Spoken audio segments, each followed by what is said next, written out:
Harry വിചാരിച്ചതുപോലെ തന്നെ സംഭവിച്ചു.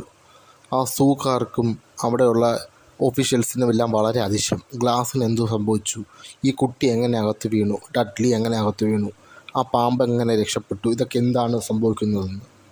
പക്ഷേ വേർണനും ഫാമിലിയും എന്തൊക്കെയോ പറഞ്ഞ് ആ സൂയിൽ നിന്ന് തടി തപ്പി. വേർണൻ വളരെ ദേഷ്യത്തോടെ ഹാരിയെ അവരുടെ വീട്ടിലേക്ക് വലിച്ചഴച്ചു കൊണ്ടുപോയി. എന്നിട്ട് അവൻ്റെ കബോർഡിനകത്തിട്ട് പൂട്ടി. അവന് ആഹാരവും ഒന്നും കൊടുക്കാതെ പട്ടിണിക്കിട്ട് കബോർഡിനകത്ത് പൂട്ടി. എന്നിട്ട് പറഞ്ഞു, നീ അവിടെ കിടക്കുക എന്ന്. വളരെ വിഷമത്തോടെ, വളരെ വേദനയോടെ, എന്താണ് സംഭവിക്കുന്നതെന്ന് അറിയാതെ ഹാരി അങ്ങനെ ആ ഇരുണ്ട കബോർഡും കിടക്കുകയാണ്. അവനറിയില്ല അവൻ എങ്ങനെ ഈ വീട്ടിലെത്തിപ്പറ്റി, എങ്ങനെ ഇവരെ കൂടെ കഴിയുന്നു. അവൻ്റെ ഓർമ്മകളുള്ളിടത്തോളം കാലം മുതൽ ഇവിടെയാണ്. പക്ഷെ അവന് ചില മെമ്മറികളുണ്ട്, ചില ഓർമ്മകൾ.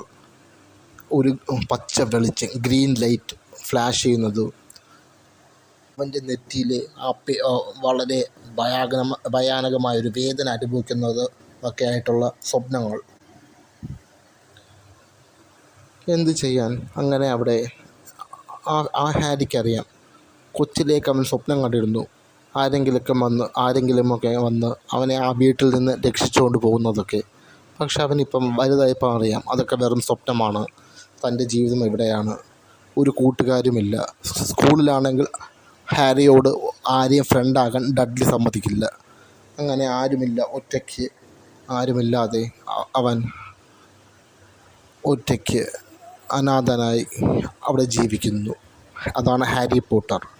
ഇതോടെ ഈ ഹാരി പോട്ടറിൻ്റെ സെക്കൻഡ് ചാപ്റ്ററും ഇതോടെ കഴിഞ്ഞിരിക്കുന്നു.